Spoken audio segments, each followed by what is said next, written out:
សួស្តីអ្នកទាំងអស់គ្នាវីដេអូមួយនេះយើងនឹងធ្វើដំណើរកំសាន្តផ្សងព្រេងទៅកាន់ភូមិភាគឦសាននៃប្រទេសកម្ពុជាគឺស្រុកអូររាំងខេត្តមណ្ឌលគិរីនិយាយទៅខេត្តមណ្ឌលគិរីគឺជាអនុស្សាវរីយ៍ចាស់របស់ខ្ញុំតាំងពីក្មេងនៅកុមារាលឡាយពេលនោះគឺមិនទាន់ដឹងក្តីទេអ្នកទាំងអស់គ្នាឪពុកម្ដាយក៏មកធ្វើការនៅទីនេះហើយខ្ញុំក៏មកតាមគាត់ប៉ុន្តែដោយសារយើងនៅក្មេងពេកក៏មិនបានស្គាល់ទេសភាពនិងកន្លែងស្អាតៗដែរទេប៉ុន្តែឥឡូវនេះនៅក្នុងឆ្នាំ2026យើងនឹងវិលត្រឡប់ទៅវាម្ដងទៀតហើយនឹងស្វែងរកកន្លែងស្អាត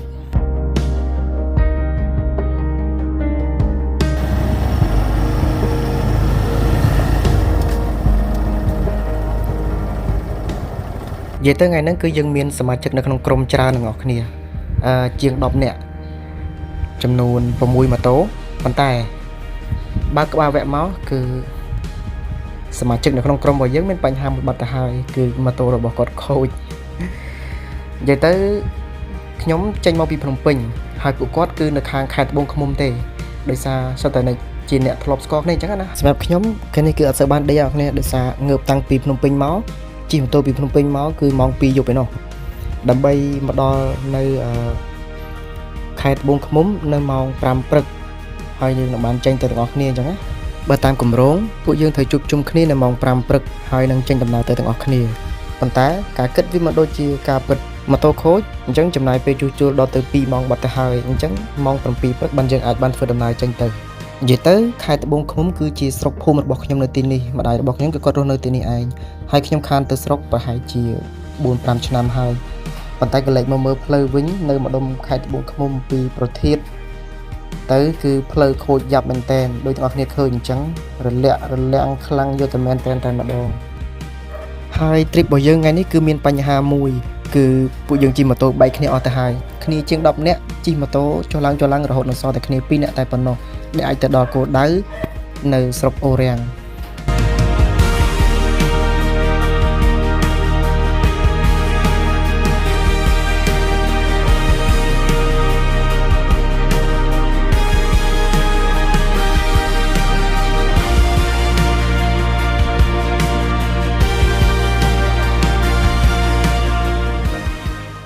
បន្ទាប់ពីយើងបានចំណាយពេលជាង1ម៉ោងពីទីរួមខេត្តត្បូងឃ្មុំឥឡូវនេះគឺយើងបានឆ្លងផុតផ្សារមីមុតអញ្ចឹងក៏យើងបានឃើញទិដ្ឋភាពនៅលក្ខណៈមានដើមកស៊ូស្ថានភាពផ្លូវជាតិហើយនឹងមានព្រៃកស៊ូនៅជុំវិញ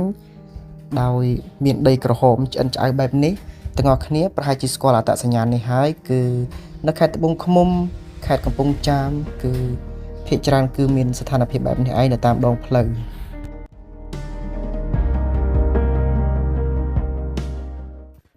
ហើយពួកយើងក៏បាននិយាយគ្នាថាទៅជួបជុំគ្នាញ៉ាំអាហារពេលព្រឹកនៅផ្សារស្នួលប៉ុន្តែអ្វីដែលខុសពីការគិតនោះគឺពួកគាត់ក្មេងៗស្ទាវនោះគឺជិះលឿនខ្លាំងមែនតើឲ្យតែឡើងដល់ម៉ូតូងោងឡើងដល់ម៉ូតូងោងហើយសម្រាប់ខ្ញុំគឺតាមអត់ទាន់ទេខ្ញុំអត់ចូលចិត្តជិះម៉ូតូលឿនអស់គ្នាអញ្ចឹងក៏ចាប់ដើមបាច់បាក់គ្នាម្ដងតិចហើយដោយសារតែនៅតំបន់នេះខ្ញុំមិនសូវស្គាល់ភូមិសាស្ត្រផងនោះរកអីញ៉ាំអត់បានអញ្ចឹងក៏ទៅអង្គុយញ៉ាំមីកំប៉ុងនៅកន្លែងចាក់សាំងហើយនឹងអង្គុយចាំគ្នាផងក្រែងពួកគាត់អ្នកខ្លះនៅក្រោយអ្នកខ្លះនៅមុខអញ្ចឹងហើយដោយសារបែកគ្នានេះដោយសារអញ្ចេះផងទេដោយសារដល់ពាក់កណ្ដាលផ្លូវយើងមានគោលដៅខុសគ្នាអ្នកខ្លះក៏គាត់មានមកគូសង្សារគាត់អញ្ចឹងគាត់ចង់ទៅបែបទៅលេងនៅទឹកជ្រោះប៊ូស្រាអ្នកខ្លះក៏ទៅផ្ទះបងប្អូនគាត់អញ្ចឹងហើយខ្ញុំពីរនាក់នេះគឺមានគំនិត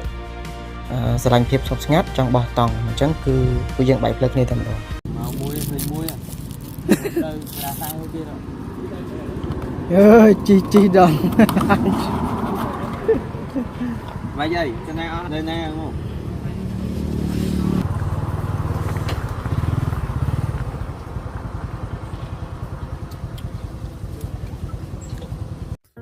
អូខេទាំងអស់គ្នាអញ្ចឹងដោយសារដំណើររបស់យើងថ្ងៃនេះគឺឆ្ងាយអញ្ចឹងមិនចំណាយពេលតាមផ្លូវយូរពេកទេដោយសារនិយាយទៅបើខ្ញុំមកពីភ្នំពេញ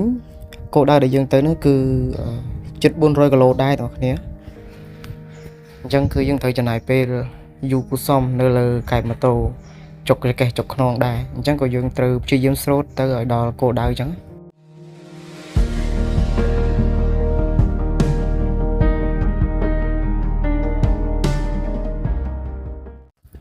អញ្ចឹងជិះម៉ូតូលេងយើងក៏បានមកដល់ទឹកដីស្រុកកែវសីមាហើយវាជាទឹកដីអនុស្សាវរីយ៍របស់ខ្ញុំកាលពីចំនួនឆ្នាំ2006 2005 2006ដល់គ្នាមកធ្វើការនៅទីនេះគឺជិះឡានកាជំនាន់នោះគឺឡានការ៉េ2តោនកន្លះហើយដឹកភ្ញៀវច្រើនខ្លាំងមែនតើពេញឡានហើយអត់ទាន់មានផ្លូវកស៊ូអញ្ចឹងទេគឺផ្លូវលំនៅពេលដែលខែធ្លាក់ភ្លៀងមកគឺល្អិលខ្លាំងមែនតើដឹងស្រាប់ហើយនៅសម័យនោះអ្នកដែលកើតតាន់អ្នកដែលតាន់ចំនួននោះគឺធ្វើដំណើរទៅមណ្ឌលគិរីរតនគិរីនេះគឺវេទនាចិត្តខ្លាំងមែនតើធ្លាក់ភ្លៀងម្ដងបន់ដូនបន់តាអស់ហើយភ័យខ្លាចឡានល្អិលធ្លាក់ចុះជ្រុះចុះអីចឹងដោយសារផ្លូវឡើងចុះខ្លាំងមែនតើអ្នកគ្នាផ្លូវមណ្ឌលគិរីគឺដឹងហើយ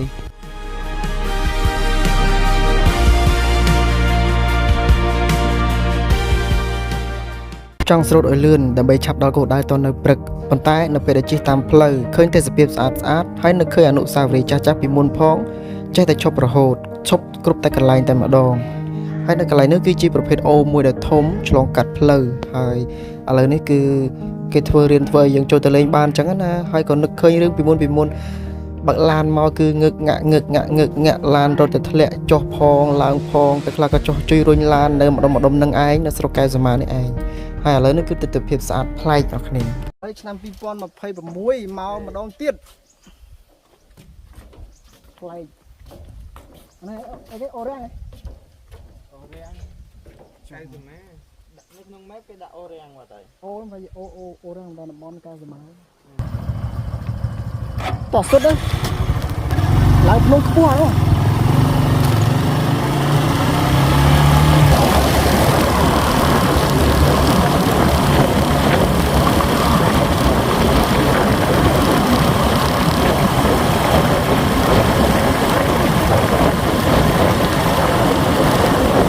ហើយដោយដែលបាននិយាយចឹងទាំងអស់គ្នាឲ្យតែឃើញទិដ្ឋភាពស្អាតរូបភាពប្លែកដឹងតែឈប់តែម្ដងឈប់រហូតឈប់មិនដឹងថាប្រហែលដងទេតែធ្វើឲ្យទៅដល់គោលដៅនោះគឺរឿងថ្ងៃខ្លាំងមែនតើ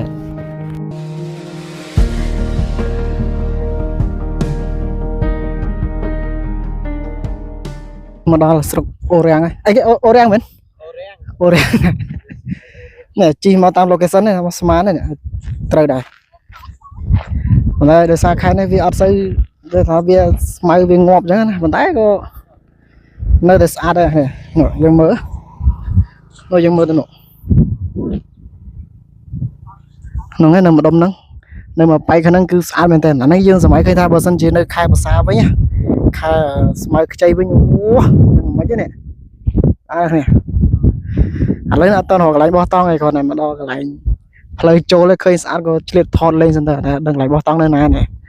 ចាំមើលដល់កន្លែងបោះតង់សិនហើយម្ហូបក៏អត់បានទៅទិញ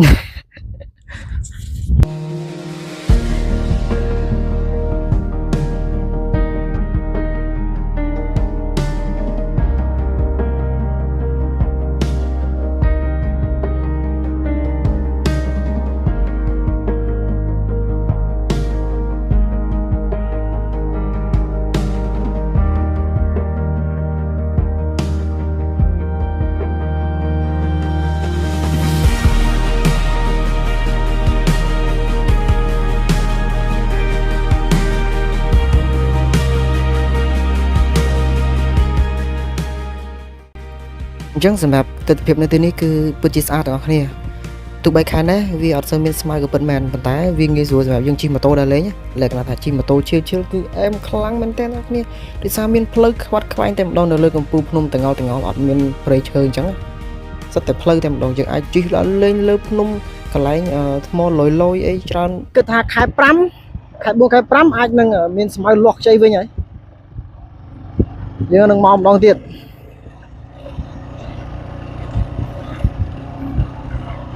អាដាក់នំផ្លូវ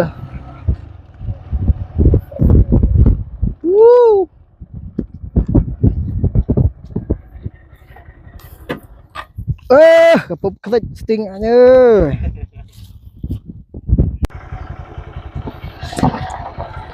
យចុះទៅរកទឹកធ្លាក់ដល់គេចុះទៅរកទឹកធ្លាក់ខ្ញុំគិតថាខែនេះអត់មានទឹកទេប៉ុន្តែចង់ទៅសាកហ្នឹងនៅមួយផ្លូវកប់សេរី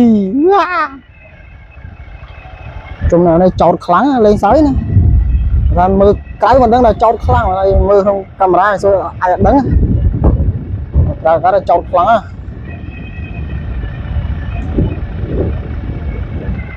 chốt khăn luôn ơi da trời mai chơi cái đập ra mày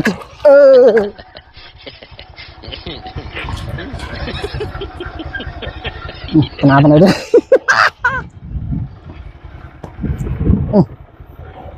mày chập răng của mình chộp tiệt đây à này con từ một đường roi vậy nè màu quỳnh màu rồi chân mình tô đà mà nhông rốt lươn rồi về lạnh lặng trong lặng rồi cháu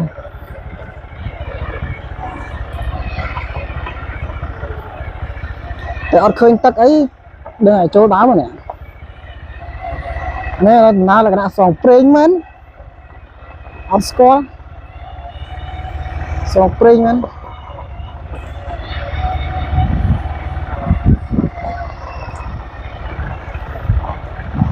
ตึกเละcái đó cái hai cáiตึกเละ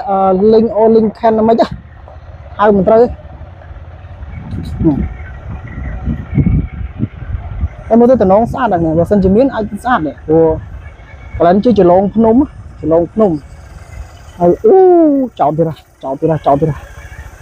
còn ở đây là nó play bê tông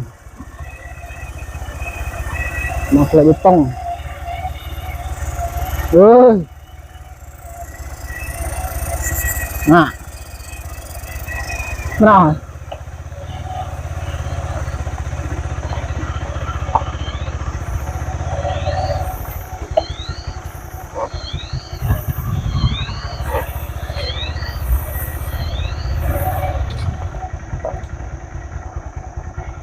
cái nào mình đưa cái nào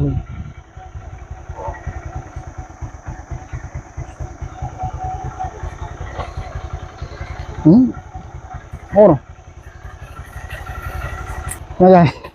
lại từ bên mỹ đuổi này thực lại cái mình thực lại cái lên khăn nơi mình đồ kiri nơi sọc ô riang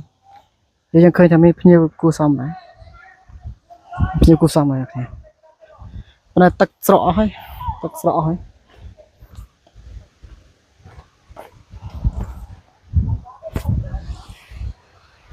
นเอาตอนบ้านโอ้ตักหล่อปั๊มนะโลดหนึ่งหล่อปั๊มเอาให้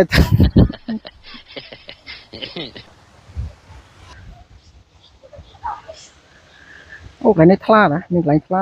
เนี่ยcái này thla cái này thla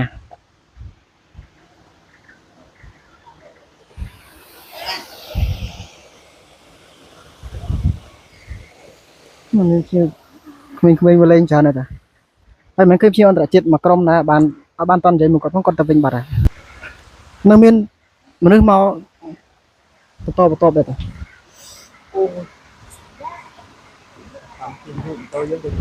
một pla này là xây chán lên này à xong cái sưu rồi nhà dân thôn bạ rồi nhưng ngọc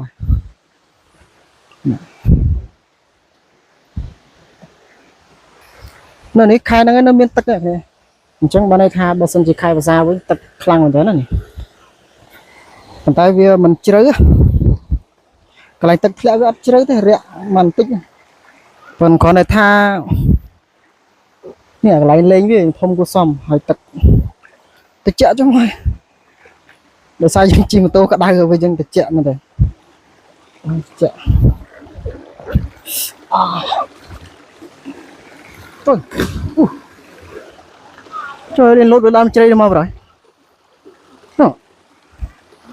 lên lốt với đam chơi mà rồi ôi chòm thò ấy đang đại anh thấy này lên được thôi vậy chẳng ở đây dân mau bị cái lạnh tật lẹ vinh hơi đôi xa tay khai rồi cái lạnh bao tòng ở toán mê cô cả ngực hơi thử tranh từ cài đầm bầy tình mà hộp hóng nè dân chỉ đa rồi mà ai đấy khơi cái lạnh ní viên miên cái lạnh cho rừng ban chẳng viên nơi thì tu cấp pu hoàng này dân ai mới khơi ví dụ giặt giàn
ok nên tặngគ្នាអញ្ចឹងតង់របស់យើងបានរៀបចំហើយកិច្ចការបន្ទាប់គឺយើងត្រូវទៅទិញម្ហូបហើយនឹងធ្វើម្ហូបញ៉ាំដោយសារឥឡូវនេះថ្ងៃអាសៀលហើយចិត្តថ្ងៃលិចហើយរងចាំមើលថ្ងៃលិចអញ្ចឹងណាមិញនេះគឺយើងបានចេញទៅក្រៅដើម្បីរហូតទិញម្ហូបរបស់គ្នាប៉ុន្តែសោកស្ដាយនៅម្ដុំអូរាំងនេះអត់មានផ្សារទេបងប្អូនអត់មានផ្សារទេអញ្ចឹងយើងត្រូវទៅទិញម្ហូបនៅតាមកន្លែងលក់ចាប់រួយតូចៗអញ្ចឹងអត់មានម្ហូបអីទេទិញបានសាច់គោបានបន្តិចហើយអត់ដឹងធ្វើអីក៏យកមកស្ងោរជ្រក់តែម្ដងទៅងាយលឿនយើងជឿធ្វើអីច្រើនអញ្ចឹងតែមួយកូនឆ្នាំងមកក្តឹបហ្នឹងអត់បាយតាំងព្រឹកលេងស្អីណាឃ្លានណាហេវចំមកហើយតែជក់ជិះម៉ូតូលេងជិះអត់មាននងគ្នារកកន្លែងបាយរត់ទឹកអីផងគេតែជិះបណ្ដោយណាប្រូនីតមកចឹងខ្លែមតែភាពជាញ៉ាំទេសភាព cái đàn ông này ta nè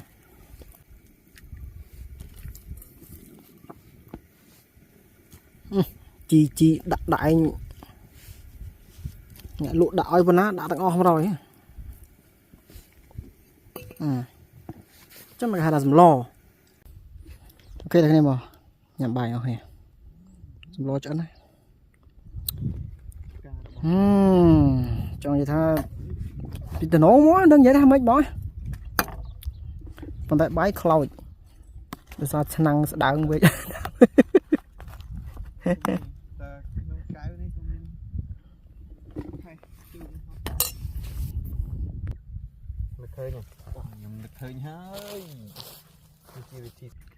vậy tới cua sốt đá ở kia để sao nhom ở chơi hộp sra thế đâu kia thằng bị tụi mau ở chơi hộp sra thế chẳng rồi nít cột lên tại anh đo cái đài giúp và bán cho là cái ấy nha mình ngơi là ấy nó nhầm đây cho bạn đưa sang mình đây bị cầu tìm bình tới lên tăng về mong phi nó cả lăng cho ngon ngày nữa đây là xa thế mà nó ấy phất cả điรับnhóm ôiแต่บ้านมองกับไลน์เพลย์งัดได้สิยาhơiบ้านnhà mà hàng tịnh tuổi vậy tớiบ้านấy có tiếng Anh nhé ôi mà đo tam prey phun như hộp ấy có tiếng Anh vậy mấy ở miền này vô ròm năng khai đồ ghi ní nơi sập ô ráng vì chỉ lực tim mùi bảo nhom nọ nè màu lực ní ai tham màu step stung Thanaka màu khai này vì số chim to chứ nơi lực phun như ai bị sưu chim to khaiภาษาแต่สภาพสะอาดแม่นแต่ได้ยังเธอแต่กนอดโกดาวอีกบ้าโดยสารอดไอตัวจีเปรี้ยวบานเต้หูบ่บะเพลย์วิลล์เลยนี่เพลย์ละไปคลั่งจังจังไอทามเอาเรื่องนี้ยังมองสเต็ปตรงสถานการณ์เราโกดาวให้ไข่บุญไข่ปรำยังหนึ่งเมนกำร้องทางนังมองมาดองเตียดในขนมรถเดือปอใบตองนะ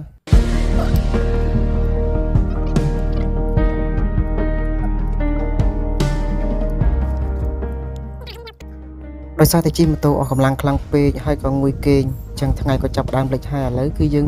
ចូលគេងទាំងអស់គ្នាចាំជួបគ្នានៅពេលព្រឹក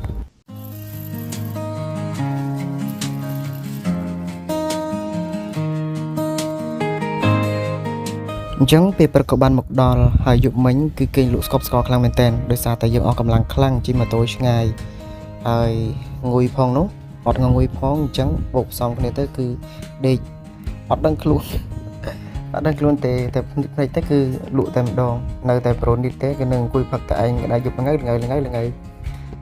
ហើយយប់មិញតិចខ្លាំងអត់គ្នាខ្ញុំមើលទៅឃើញថា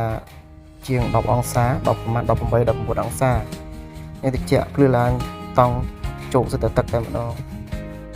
ចឹងយើងក៏បានដើរលេងបន្តិចនៅពេលព្រឹកឃើញតែចុះអាប់បែកផ្សែងពីនឹងដែរប៉ុន្តែវាមិនក្រាស់ខ្លាំងពេកទេហើយក៏រៀបចំអីវ៉ាន់ទៅវិញទាំងអស់គ្នាហើយយើងនឹងថតតែស្គីខ្លះនៅពេលដែលទៅវិញអញ្ចឹងណាតាមផ្លូវដូចមានកម្រងទៅចូលកន្លែងផ្សេងទៀតដែរហើយបើមិនបានចូលទេក៏ជិះថតទៅតាមផ្លូវតែម្ដងអ្វីដែលសំខាន់គឺ clean cafe មែនតើហាងនៅទៅរកកន្លែងការ៉ាសាំងឬក៏មានហាងកាហ្វេនៅក្បែរ resort ណាមួយអាចចូលហូបកាហ្វេទេឥ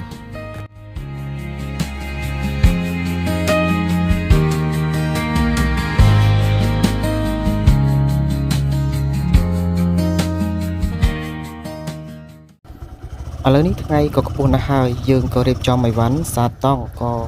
នឹងធ្វើដំណើរទៅវិញទាំងអស់គ្នាហើយក៏ឈានចូលទៅលេងកន្លែងផ្សេងទៀតដែលយើងមិនទាន់បានទៅអញ្ចឹងណា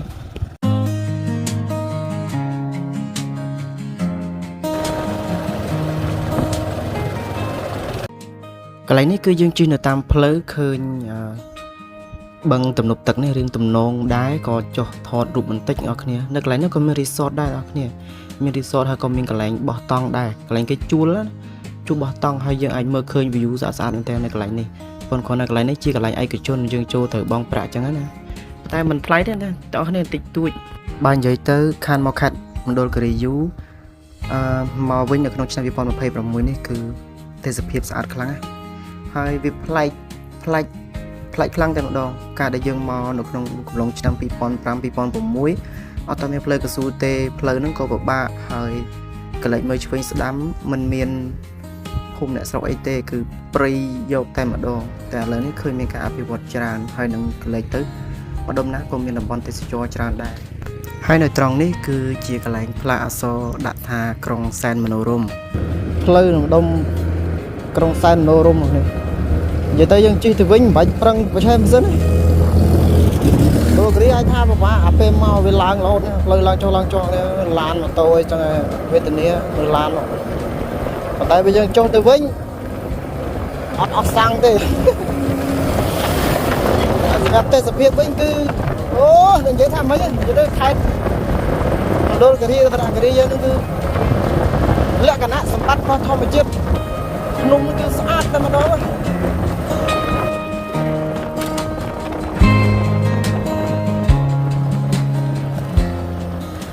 ហើយឥឡូវនេះគឺមេឃក៏ចាប់ផ្ដើមក្តៅខ្លាំងណាស់ដែរហើយយើងត្រូវធ្វើដំណើរត្រឡប់ទៅទីក្រុងភ្នំពេញវិញ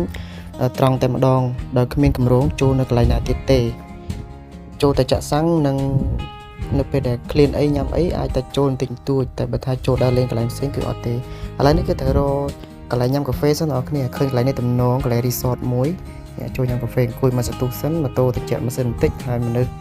បាត់ហត់ទេគេនឹងបន្តដំណើរទៅទៀតតែម្ដងទៅត្រង់តែម្ដងមានចូលកន្លែងណាទៀតទេលក់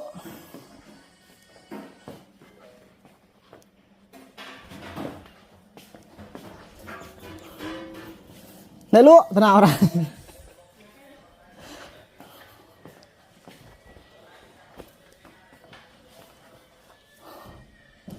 មានកាហ្វេមែនទេមានបងចាំបងយកកាហ្វេគេបង ហ្វេដល់កោ កាហ្វេដល់កោវាយកមិនកែវបងអង្គុយលេង ពីនេះធ្វើអីគេ អង្គុយនេះក៏បាន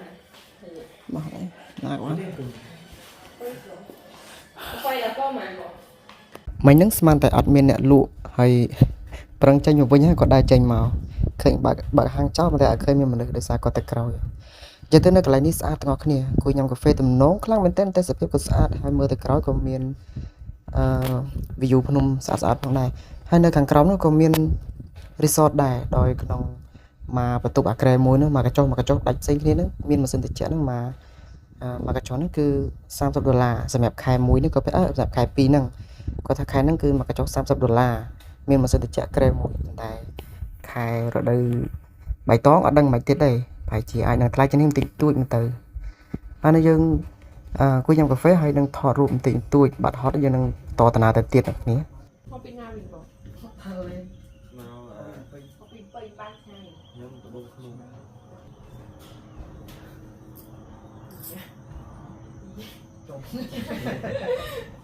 កន្លែងនេះខ្ញុំឆ្ងល់អ្នកលក់គាត់ទៅមើលអីក៏ពិតទៅមើលកវលកំប៉ុងប្រឌិតគេផឹកយកមិញត្រូវកវលកំប៉ុងគេដាក់នៅជាប់សោម៉ូតូគេអ្នកលក់គេឆ្ងល់និយាយទៅទេសភាពនៅកន្លែងហាងកាហ្វេនេះក៏មិនអត់ដែរទាំងអស់គ្នាអាចថតរូបនិងមើលទេសភាពស្អាតៗក៏បានហើយនឹងមាន resort ផងដែរយើងមិនបងអង្គយូរទាំងអស់គ្នាដោយសារផ្លូវយើងវែងឆ្ងាយខ្លាំងមែនតើ